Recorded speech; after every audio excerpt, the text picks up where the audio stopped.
তো আজকে দেখো ক্লাস 6-এর ডাফ অ্যান্ড ডাটের যে ইংলিশ বইটা রয়েছে তুলসী প্রকাশনীর, তো আজকে দেখো 227 পেজের যে এক্সারসাইজগুলো রয়েছে সেগুলো নিয়ে আজকে আলোচনা হবে। তো আজকে কোন স্কুল দেখো, আজকে হচ্ছে সুরা কানায়া বিদ্যালয়া।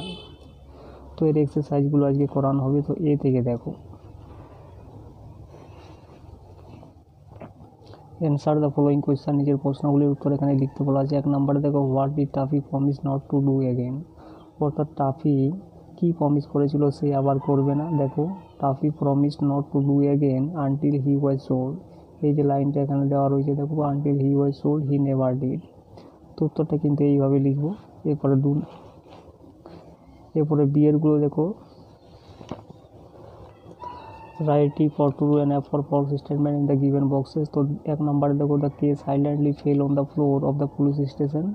তো এটা অবশ্যই ট্রু হবে, যেহেতু এখানে দেওয়া রয়েছে দেখো, the K fail to the floor, এই যে এখানে দেওয়া রয়েছে দেখো, তো এটা অবশ্যই একটা কিন্তু ট্রু হবে। 2 নম্বর দেখো, Toffee thank Timothy for saving you, এটা কিন্তু ট্রু হবে, যেহেতু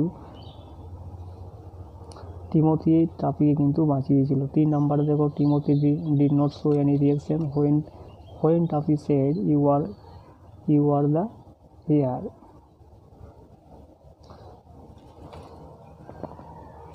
এটা কিন্তু এখানে হিরো হবে, হিরো।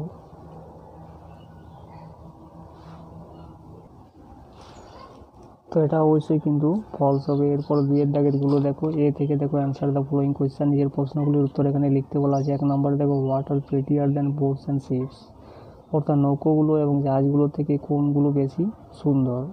তো উত্তরটা আমরা এইভাবে লিখবো। দেখো, the cloud that sail across the sky are prettier than boats and ships, অর্থাৎ মেঘগুলো যেগুলো বয়ে চলে কোথায়, স্কাই অর্থাৎ আকাশে বয়ে চলে, সেগুলো কিন্তু বেশি সুন্দর কাদের থেকে, বোটস অ্যান্ড শিপস নৌকাগুলো এবং জাহাজগুলো থেকে।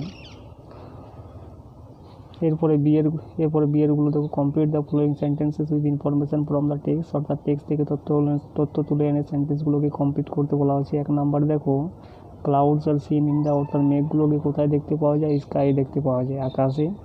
2 নম্বর দেখো, দ্য বো that Bridges between heaven and the earth is, এখানে সঠিক উত্তর হবে কিন্তু দ্য রেনবো।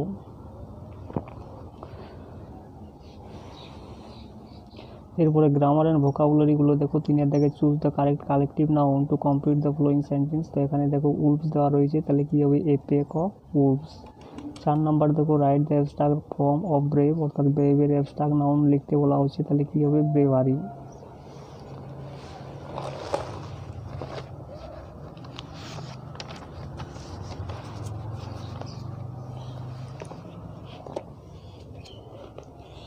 এরপরে 5 নাম্বার দেখো, fill in the blanks with the correct form of the given verbs in the bracket, অর্থাৎ কি, ব্র্যাকেটে যে ভার্বগুলো সেই অনুসারে তোমাকে কিন্তু এখানে লিখতে হবে। তো দেখো, এখানে স্টাডি রয়েছে, তাহলে এটা হবে পাস্ট ইনডিফিনাইট টেন্স, তাহলে আই ডিড ইট স্টাডি।